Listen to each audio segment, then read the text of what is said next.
ಅಯೋಧ್ಯೆಗೆ ಸ್ವಯಂ ಸೇವಕರಾಗಿ ತೆರಳಿದ ದಾಂಡೇಲಿಯ ಪ್ರಾಣೇಶ್ ಮುಗುಳಿಹಾಳ್.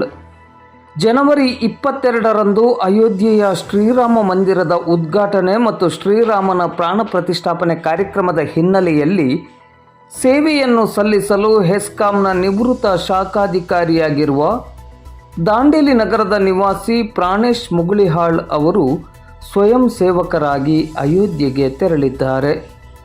ದಾಂಡೇಲಿಯಿಂದ ಹುಬ್ಬಳ್ಳಿಯವರೆಗೆ ಖಾಸಗಿ ವಾಹನದಲ್ಲಿ ತೆರಳಿ ಅಲ್ಲಿಂದ ವಿಮಾನದ ಮೂಲಕ ಅಯೋಧ್ಯೆಗೆ ಪ್ರಯಾಣವನ್ನು ಬೆಳೆಸಿದ್ದಾರೆ. ಪ್ರಾಣೇಶ್ ಮುಗುಳಿಹಾಳ್ ಅವರು ಧಾರ್ಮಿಕ ಸಾಮಾಜಿಕ ಕಾರ್ಯಚಟುವಟಿಕೆಗಳಲ್ಲಿ ಸಕ್ರಿಯರಾಗಿ ತಮ್ಮನ್ನು ತಾವು ತೊಡಗಿಸಿಕೊಂಡಿದ್ದು, ನಗರದ ಶ್ರೀ ರಾಘವೇಂದ್ರ ಮಠದ ಆಡಳಿತ ಸಮಿತಿಯಲ್ಲಿಯೂ ಸಕ್ರಿಯ ಪದಾಧಿಕಾರಿಯಾಗಿ ಕಾರ್ಯನಿರ್ವಹಿಸುತ್ತಿರುವುದನ್ನು ಇಲ್ಲಿ ಸ್ಮರಿಸಿಕೊಳ್ಳಬಹುದು.